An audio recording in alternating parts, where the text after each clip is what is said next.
Good evening. Welcome to PoliticIt podcast. We've got Jason Walton back with us. And Jason, it's great to talk to you. I mean, things didn't come out the way that would have been nice in the campaign. But what was your experience with that? What can you take away from that experience? Well, first of all, it's great to be here. Yeah. So I like you. And it's fun being on your podcast. And I just think you're doing so much good for Utah, for the community. And I don't know that I've seen people properly thank you. Thank you. For all the good you've done for our state and that you're still doing. And not only that, but you watch people on podcasts or on TV and you say, well, I wonder what they're like as people. And you're a really good human being. You and your wife, Heather, you are really good people and you're good for Utah. And I don't think you get the credit you deserve. Thank you. That's nice of you. Yeah, I mean it. Other than that, I think that this experience running for the United States Senate has been illuminating. So I think I've said before, I've never run for any office before. And so it was learning every single day. And the people that I've met and the experience, it's been fantastic. The most therapeutic thing for me, I ran out of frustration, right? Because I was frustrated that people wouldn't do the right thing because it was the right thing to do. In my industry, which I own pest control companies, so in the door-to-door sales industry, I think I have competitors that were doing things that I believe were felony after felony after felony and trying to corrupt the youth, some of our young people. I think that they should be in prison, and no one would do anything about it. And of course, my son has now come out with Duke very wrongfully accusing him of yelling racial slurs at the BYU Duke volleyball game. Nobody would stand up for him. Not a lot of people knew that was your son. I mean, Yeah. I watched the podcast that he was on when he talked about that, which I thought was really a great story. You can have him on this podcast if you want. I'd love to. He'll talk to you about it. Yeah, I'd love to. Sure. In fact, I had fun with him at the convention. Yeah. It was actually really fun sitting next to him because he was so passionate about it. He really is. He's so energetic. Yeah, and he loves the actually, country. there were a few times where he started the chants and people chanted along with him. I think he started one chant that J.D. Vance joined in. But yeah, he's an amazing young man. But the point was, a lot of people knew, and that whole story hasn't come out. That's why you may want to have him on the podcast. But like, people knew what the right thing was, and they wouldn't do the right thing. And they wouldn't do it because they said, well, maybe there's political fallout. So we'll sacrifice him and we'll make him the scapegoat, but we won't do the right thing. And so I was a little bit disappointed with Governor Cox when he came out so quickly the way he did against him. But you know. Well, I'll probably talk about that more later, but Governor Cox just, he's the Republican nominee, and so like we could talk about that at some other time. Yeah, but sure, I have more than huge problems with the way that was handled, and I'm not done with it. How about that?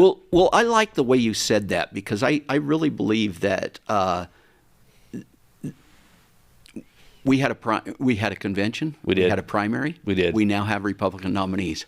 Yeah. And I actually was thrilled that Governor Cox actually came out, and he came out initially and said that he wasn't going to vote. He couldn't vote for Donald Trump, right? Yeah. But during the convention, I was actually quite upset that he wasn't there. He was the only Republican governor that wasn't there. Of course. But he did the right thing, right? Yeah. Afterwards. Yeah. I mean, when he came back.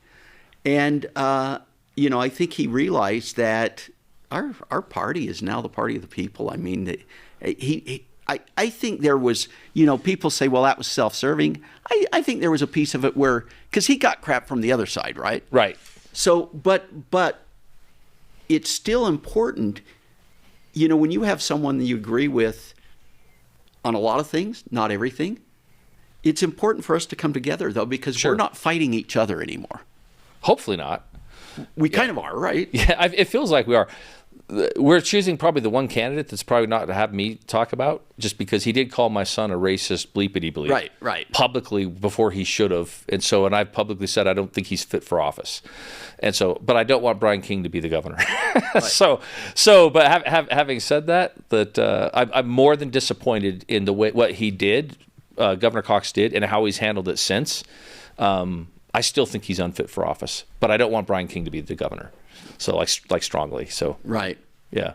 Well, and that's the thing. And we want Trump to be the president. We don't want Kamala, do we? We do not want Kamala to be the president. And that's the point, is like, you're never going to perfectly get along with the different candidates. That's never going to happen.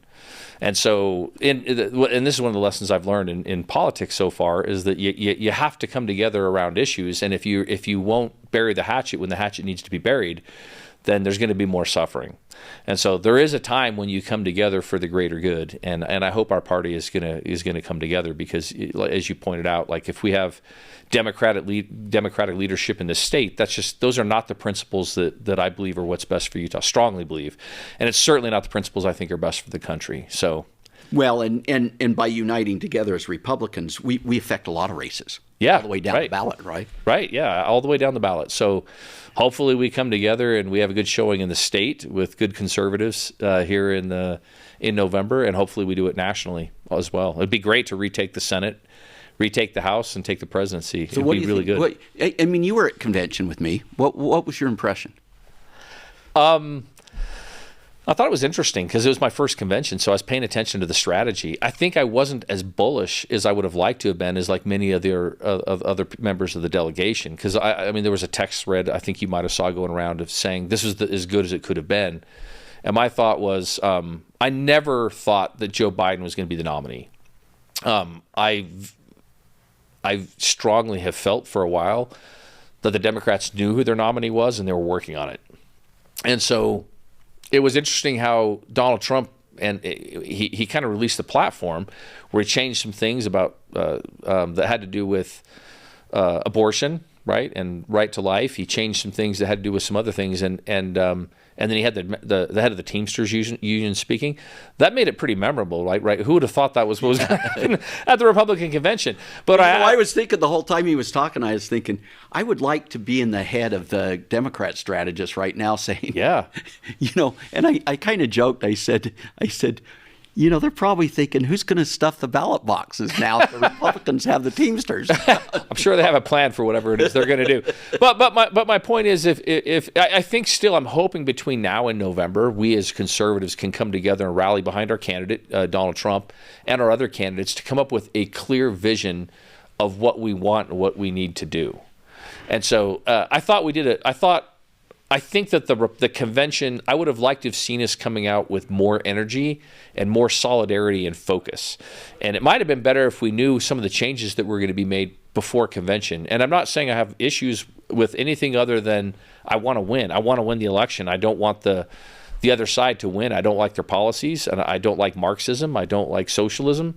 And I think I don't like DEI. I don't like ESG. And so I really want to combat those things. So I don't want to be misunderstood. My comments are only saying what's the best way so that we can actually win. And so I thought the convention was fun. It was awesome. But it'd be fun to plan one of those. You know what was striking to me? I don't know what your impression was, but as I was sitting there when J.D. Vance went up, yeah, okay, I was just thinking, the Country Club Republican Party is through. Yeah. And people are saying, well, Bush and everybody's backing Kamala now. And I'm thinking, yeah, because their party's dead, right? Yeah. We're in a different era. This is now the party of the people. Yeah, it really is. So I'm very bullish. I just hope we can come up with a unified strategy to take the energy we had out of convention and use them in a very smart way politically moving forward. Because I think that we laid the groundwork to have some good results. It's going to depend on how well we market and push forward those ideas between now and November. I think we have what it takes to win. It's just a matter of how we execute between now and then. Can we mobilize the voters? So we'll see what happens. Yeah. By the way, isn't it funny? Isn't it great what's happening with Kennedy coming on board? I think we're going to see more of that. Well, in the future, and that goes back to this idea of being the party of the people. Yeah. Right. Because I think the Democratic Party of John F. Kennedy is dead. Right. They've moved so far, and it's really so. It's not really far left. It's the progressive left, right? That's correct. And they've moved so far left. They've left our families. Right. I don't think the party of Kennedy was anti-family. No, absolutely not. Right. They've gone so far left. They've left our kids. and quite frankly, they've left sanity. Some of these ideas, right? Well, I completely agree with everything you just said, and I think it's some of the philosophies that they're pushing forward are scary. So, like, I think we're on the same page with this, John, and that is that I love our country, and I believe it was the founding was divinely inspired, and so the fact that we're afraid to say that we love our country, we're afraid to pull out American flags now, we're afraid to I mean, that's almost become a politically incorrect thing in some circles in the country, and to see people running around waving Hamas flags and decrying our country, it makes me sad, and it makes me concerned, because the truth is the United States of America is the greatest country that's ever existed in the history of planet Earth, and I hope we as conservatives can go back to understanding and studying and to telling the story as to why. It wasn't an accident. It wasn't a coincidence. It's because of the brilliance of the divinely inspired Constitution. It's because of capitalism or a free market enterprise. It's because of families. It's because of conservative values. And those are the things that are very intentionally and purposefully under attack. And if we don't defend them, then what it means to be an American, or what the United States of America is under attack to be changed into something that, that doesn't resemble the country that I grew up with. Right. Hey, we're going to take a break, and we'll come right back. My name's John Johnson, and I'm running to be your next state senator. As a father and an educator, I understand the importance of properly funding our schools and providing a better future for our children. Our teachers have one of the toughest and most important jobs. We need to pay them better and not further complicate their job by adding more bureaucracy and government standards. We need to focus our education dollars on classroom results that prepare our students for their next step. During COVID-19, we've seen many innovative changes. I know we can creatively improve the learning environment for our children. I am committed to listening to our teachers, parents, school board members, and all other stakeholders to find solutions. It's not about who comes up with a good idea. It's about how we work together to get it done. Vote for me, and let's get to work.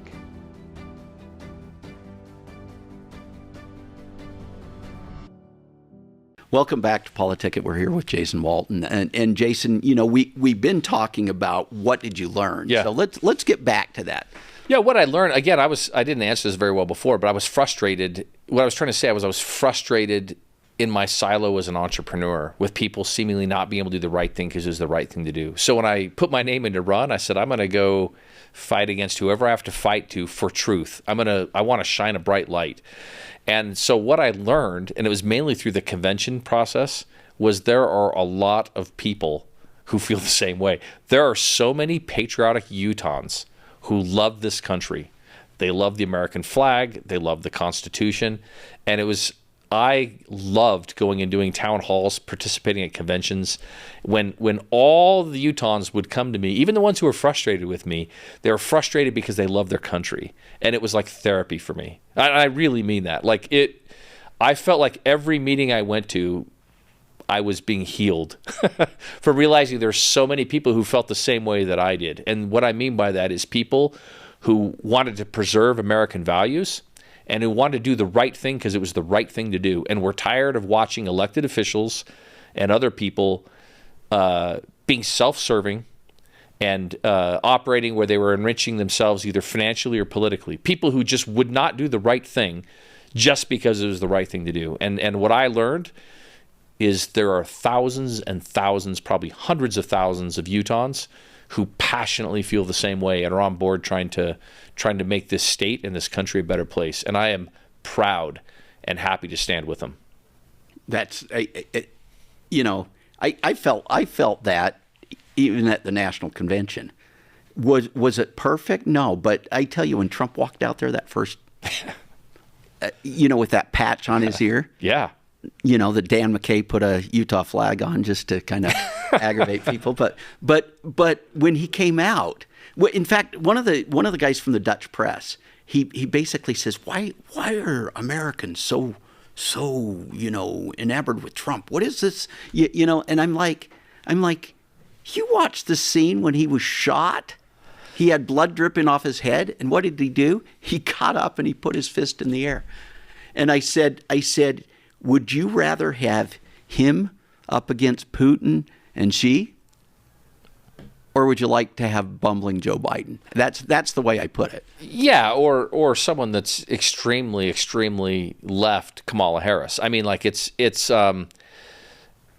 we don't need to espouse the weaknesses of any of our Republican, not candidates. There is no perfect candidate. Right. But Donald Trump, I have always related to him from the fact that he wasn't a politician like me. He was an entrepreneur like me. And when he put his hat in the ring, the media and other people went after him like me. And I felt that. I was frustrated originally with the way he was attacking some of the institutions, the three-letter agencies, in 2016. I've since learned that everything, in my opinion and my experience, everything he said was correct. And it was probably worse even than he said that it was.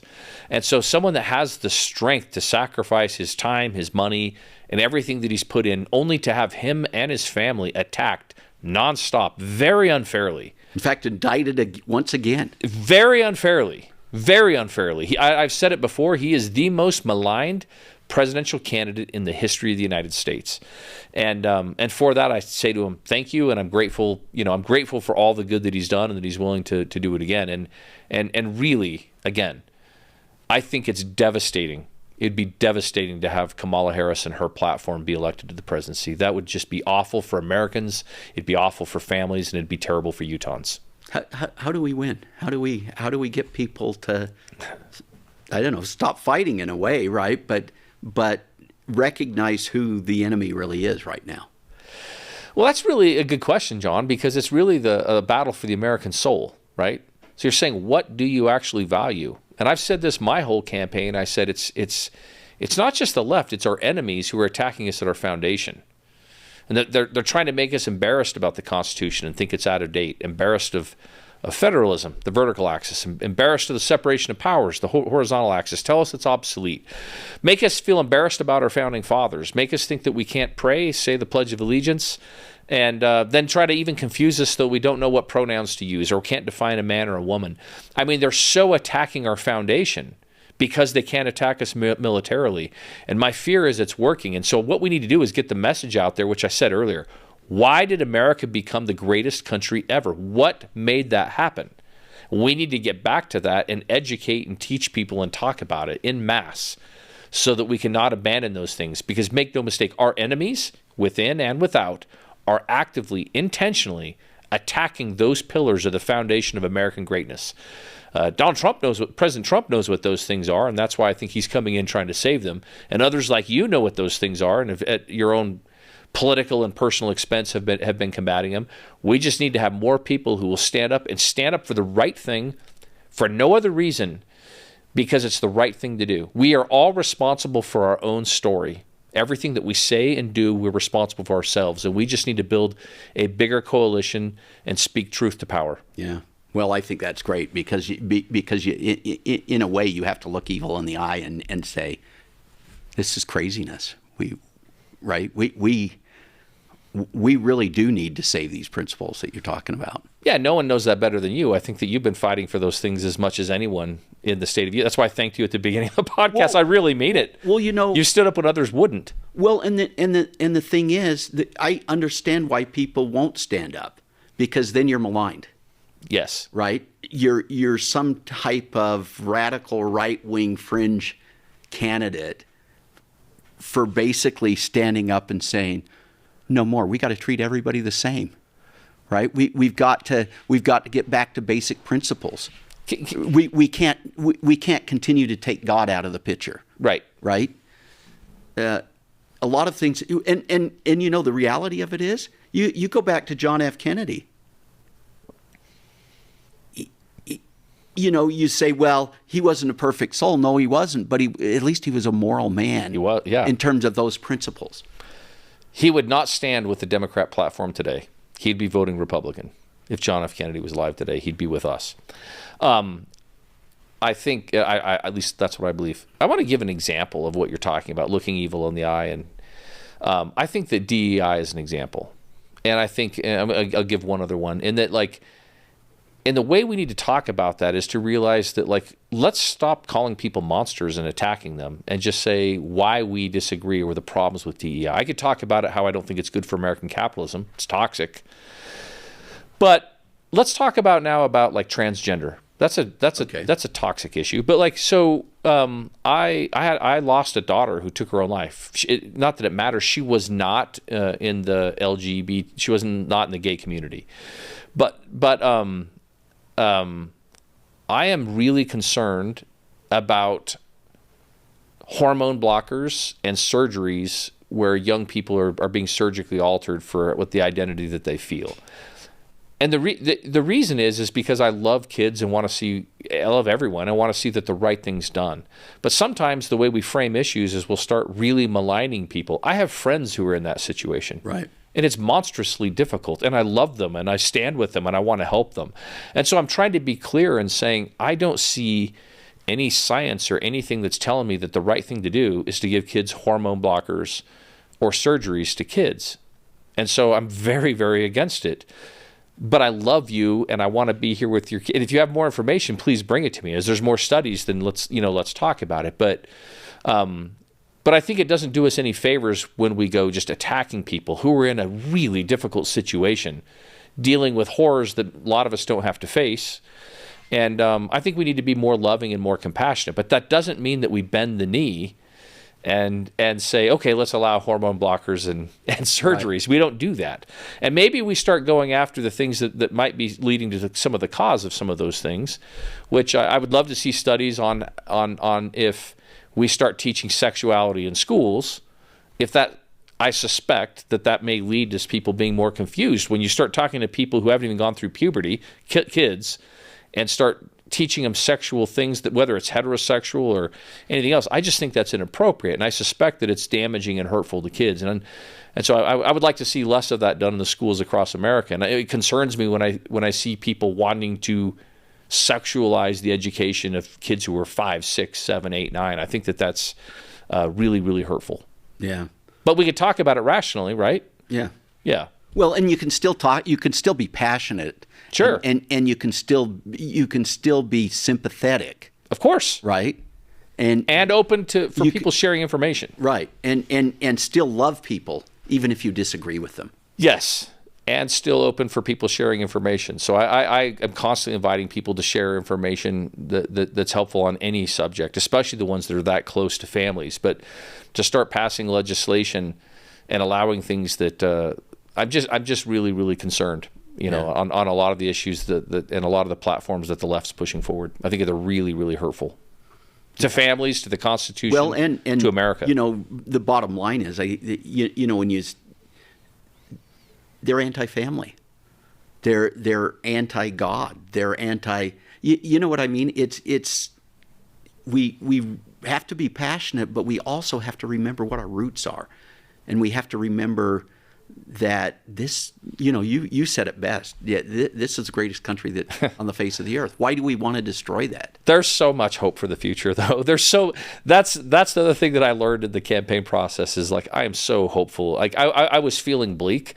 And after going to the convention and meeting with our delegation, with the Utah delegation, so many great people, and then going to the Republican National Convention and meeting with the people there, I'm so hopeful. In my job, the thousands of young people and other people that I work with, there are so many good humans, like really good human beings. And I know we're going to see this through, and I know we're going to come out on top. I know the younger generation is they really are realizing that being saddled with $35 trillion of debt and some of these other policies, they're able to see that politicians are trading their birthright for their own political favors and political power. And I think that they're going to work with us in correcting it. I think we're going to see a huge wave. I'm very hopeful in the future that we're going to correct, some of the mistakes that I think that career politicians have put us in, in Washington, D.C. And so I'm very hopeful. I'm so hopeful. And it's the people of Utah that have given me that hope. So we're about out of time. Any parting thoughts? I just want to tell you again, thank you. And my parting thoughts is there's a bright new day. Like the sun's going to rise, but we all have to do our duty. So if whatever it is that you believe in, even if you disagree with you and I, we need to do our duty to stand up. We're going to be accountable for what we do and what we say. And so please don't lose hope, Because part of the strategy, I think, of people in power, and when I say that, I mean anyone in power, is they want the American people to forget that the last check on power is the American people's vote. And they've done a masterful job of making people think that your vote doesn't matter. It does. There's an election coming up in November. Please don't anyone think, oh, this is locked up, or I don't like the candidates, or whatever. We have to vote. That's one of the great duties, responsibilities, and privileges that we get as Utahns and as American citizens. So my parting comment is, please get informed. Please do a little bit of homework. Lift up your head, lift up your chin. Tomorrow's going to be a better day, and the next week's going to be even better. And let's vote. Perfect. Thank you. Jason Walton. We'll see you guys next week.